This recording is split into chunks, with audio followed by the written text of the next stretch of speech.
Welcome to Jessy kitchen. Hi friends, எல்லோரும் நல்லா இருக்கீங்களா? ஓகே ஃப்ரெண்ட்ஸ், நம்ம இன்றைக்கி நல்ல ஜூஸியான ஹெல்த்தியான சூப்பரான ஒரு ஸ்வீட் செய்ய போகிறோங்க. இது செய்கிறதுக்கு ஒரு 10 நிமிஷம் தான் ஆகும். பிகினர்ஸ் கூட ட்ரை பண்ணலாங்க. அந்த அளவுக்கு ரொம்ப ஈஸியாக இருக்கும். நல்ல ஸ்வீட்டாக ஹெல்த்தியும் கூடங்க. இதில் நம்ம ஃபுட் கலர் எதுவும் சேர்க்க போகிறதில்ல. நேச்சுரலான கலரில் தான் நம்ம செய்ய போகிறோம். வாங்க எப்படி செய்யலான்னு பார்க்கலாம். இது வரைக்கும் என்னுடைய வீடியோவை வாட்ச் பண்ணி சப்ஸ்கிரைப் பண்ண எல்லாருக்கும் ரொம்ப தேங்க்ஸுங்க. இப்போ பார்த்துட்ருக்குறவங்க சப்ஸ்கிரைப் பண்ணாமல் இருந்தால் சப்ஸ்கிரைப் பண்ணி பெல் பட்டனை கிளிக் பண்ணி ஆள் கொடுத்துக்கோங்க. வீடியோவை ஸ்கிப் பண்ணாமல் பாருங்கள். அப்போ தான் இந்த ரெசிபி நீங்கள் ட்ரை பண்ணும்போது ஈஸியாக இருக்கும்.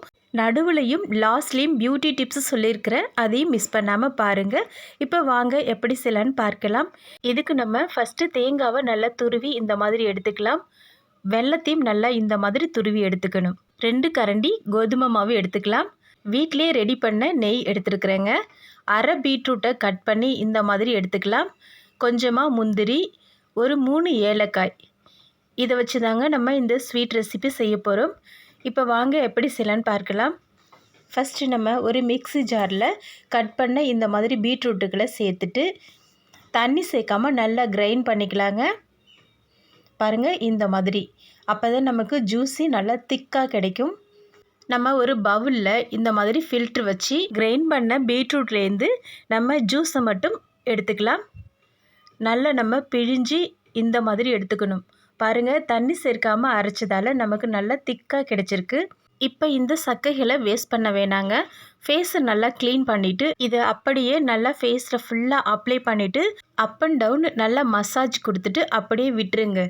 நல்லா ட்ரையான பிறகு வாஷ் பண்ணும்போது நல்லா யங்காக பூஸ்டியாக இருக்கும் ஸ்கின்னு. இப்போ அது அப்படியே இருக்கட்டும். நம்ம துருவி வைத்த தேங்காவை 1 கப்பு இந்த மாதிரி பவுலில் அளந்து எடுத்துக்கலாம். நீங்கள் எவ்வளவு குவான்டிட்டி செய்ய போகிறீங்களோ அதுக்கேற்ற மாதிரி ஒரு பவுல் சூஸ் பண்ணிக்கோங்க. ஒரு மிக்ஸி ஜாரில் இந்த 1 கப்பு தேங்காவை சேர்த்துக்கலாம்.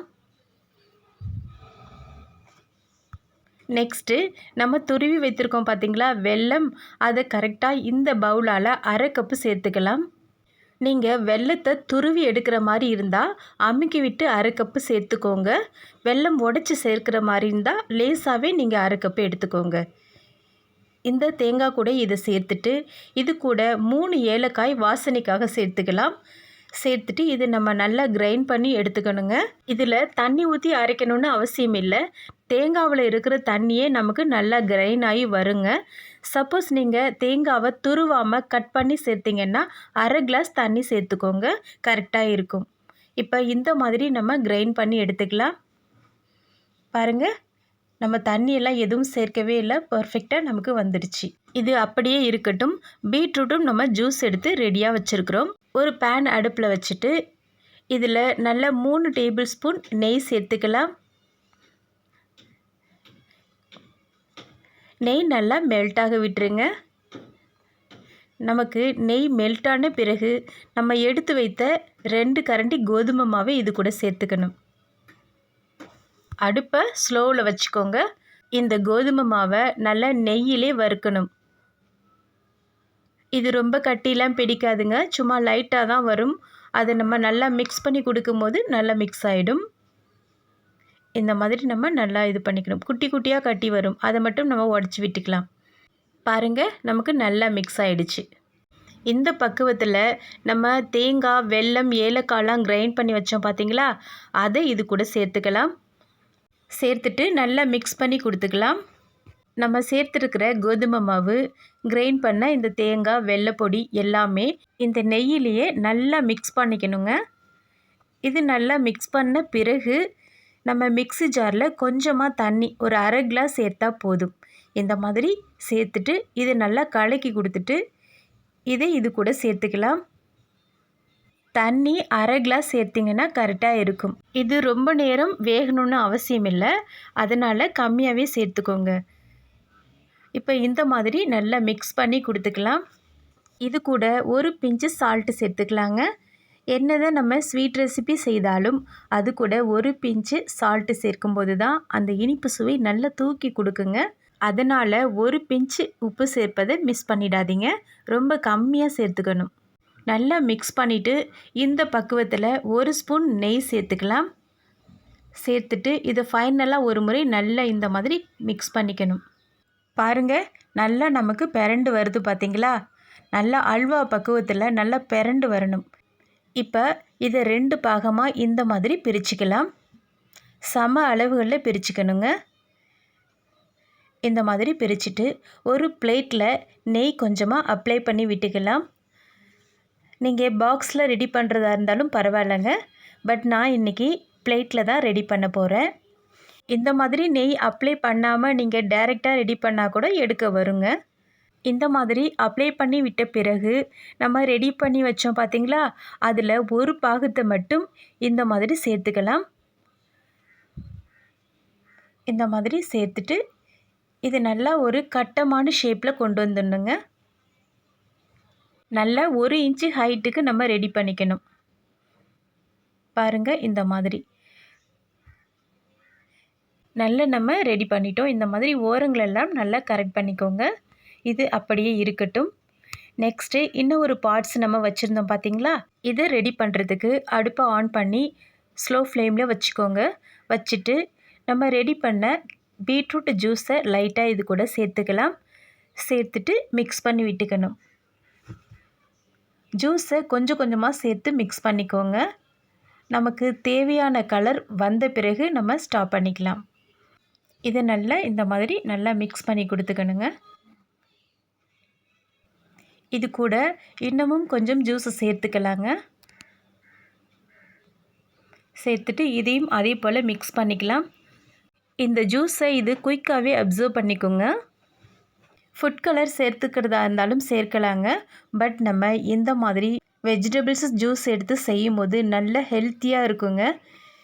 பீட்ரூட்டு சாப்பிடாத பிள்ளைங்க, ஜூஸ் குடிக்க பிடிக்காத பிள்ளைங்களுக்கெல்லாம் இந்த மாதிரி செய்து கொடுக்கும்போது நல்ல இன்ட்ரெஸ்டிங்காக சாப்பிடுவாங்க. நல்லா அவங்களுக்கு ஹெல்த்தியாகவும் இருக்குங்க. இப்போ இதை நல்லா இந்த மாதிரி மிக்ஸ் பண்ணி கொடுத்துக்கலாம். இந்த கலர் ஓகேன்னா ஸ்டாப் பண்ணிடலாங்க. இன்னும் கொஞ்சம் டார்க்காக வேணும்னா இன்னும் கொஞ்சமும் சேர்த்துக்கலாம். இதை நல்லா மிக்ஸ் பண்ணி கொடுத்துக்கணும். பாருங்கள், இந்த பக்கம் வரும் மாதிரி நல்லா மிக்ஸ் பண்ணிவிட்டு இது கூட 1 ஸ்பூன் நெய் சேர்த்துக்கலாம். ஃபைனலாக 1 நிமிஷத்துக்கு நல்லா இதை மிக்ஸ் பண்ணிக்கணும். பாருங்கள், நல்லா பிரண்டு வருது பார்த்தீங்களா? இந்த பக்கம் வரும் மாதிரி நல்லா மிக்ஸ் பண்ணிவிட்டு அடுப்பை ஆஃப் பண்ணிடலாம். இப்போ இதை அப்படியே எடுத்து ஃபஸ்ட்டு நம்ம ரெடி பண்ணி வைத்திருக்கோம் பார்த்தீங்களா, இந்த லேயர் மேலே இதை சேர்த்துக்கலாம். சேர்க்கும்போது பொறுமையாக சேருங்க. டக்குன்னு சேர்த்திங்கன்னா கலர் மிக்ஸ் ஆகிடும். செகண்ட் லேயரும் நம்ம நல்லா இதே போல் ஸ்கொயர் டைப்பில் நம்ம ரெடி பண்ணிக்கலாம். இந்த மாதிரி ஸ்பூன் வச்சு கரெக்டாக ரெடி பண்ணிக்கணும். நம்ம ஃபஸ்ட் லேயர் 1 இன்ச்சு ரெடி பண்ணோங்க. அதே மாதிரி மேலே செகண்ட் லேயரும் 1 இன்ச்சுக்கு நம்ம ரெடி பண்ணிக்கணும். ஸ்பூனால் நம்ம ரெடி பண்ணும்போது ஒட்டும். அதனால் இந்த ஸ்பூனில் கொஞ்சமாக நெய் அப்ளை பண்ணிவிட்டு நம்ம ரெடி பண்ணும்போது ஈஸியாகவும் இருக்கும், ஃபினிஷிங்கும் நல்லா வருங்க.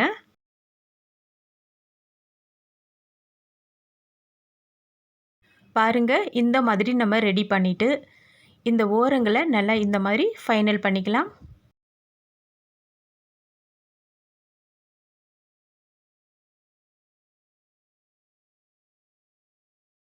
இந்த மாதிரி நம்ம ரெடி பண்ணிக்கலாங்க.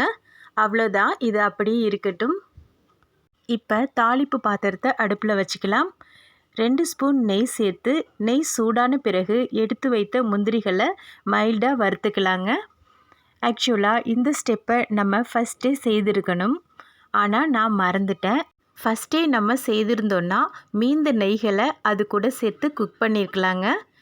நீங்கள் செய்யும்போது ஃபஸ்ட்டு இந்த ஸ்டெப்பை ஃபாலோ பண்ணிக்கோங்க. இப்போ நமக்கு ரெடி ஆகிடுச்சு. இப்போ ரெடி பண்ணி வைத்த கேக்குகளை கத்தியில் நெய் அப்ளை பண்ணிவிட்டு கட்டமான ஷேப்பில் கட் பண்ணிக்கிறேங்க. உங்களுக்கு விருப்பப்பட்ட ஷேப்பில் நம்ம கட் பண்ணிக்கலாம். டைமண்ட் ஷேப்பு, கட்டமான ஷேப்பு எப்படி வேணாலும் கட் பண்ணிக்கலாங்க. ஃபைனலாக வறுத்த முந்திரிகளை இந்த மாதிரி ஒவ்வொரு கேக்கு மேலேயும் இந்த மாதிரி டெக்கரேஷனுக்காக வச்சிடலாங்க. நீங்கள் முழுசாக வைத்தாலும் ஓகே தான். அப்படி இல்லைன்னா குட்டி குட்டியாக உடச்சி கூட வைக்கலாங்க. அது உங்கள் விருப்பம்தான்.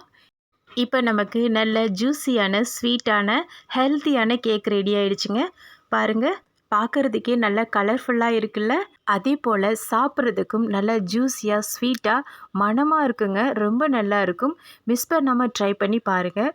இதில் முக்கியமாக கவனிக்க வேண்டியது, first layer second layer ready பண்ணும்போது கரெக்டான அளவுகளில் ரெடி பண்ணுங்கள்.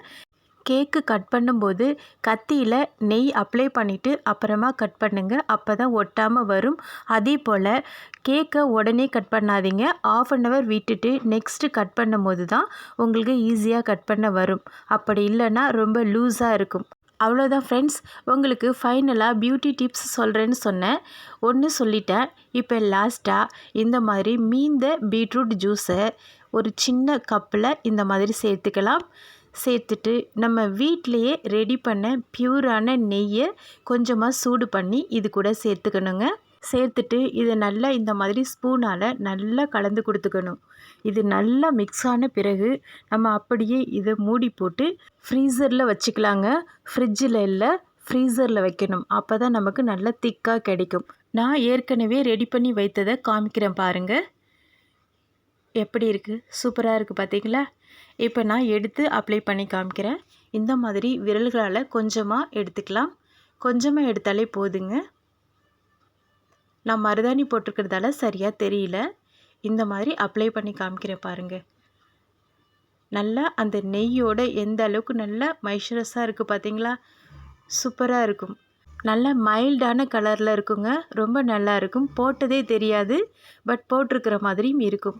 அந்த அளவுக்கு சூப்பராக இருக்கும். நம்மளுடைய லிப்ஸுக்கும் ரொம்ப ஹெல்த்துங்க. ஓகே ஃப்ரெண்ட்ஸ், நீங்களும் இதை மிஸ் பண்ணாமல் ட்ரை பண்ணி பாருங்கள். ஓகே ஃப்ரெண்ட்ஸ், இதுவரை என்னுடைய வீடியோவை பொறுமையாக வாட்ச் பண்ணதுக்கு ரொம்ப தேங்க்ஸ். இப்போ வீடியோ பார்த்துட்ருக்குறவங்க சப்ஸ்கிரைப் பண்ணாமல் இருந்தால் சப்ஸ்கிரைப் பண்ணி பெல் பட்டனை கிளிக் பண்ணி ஆல் கொடுத்துக்கோங்க. தேங்க்யூ. நெக்ஸ்ட் வீடியோவில் பார்க்கலாம். பாய்.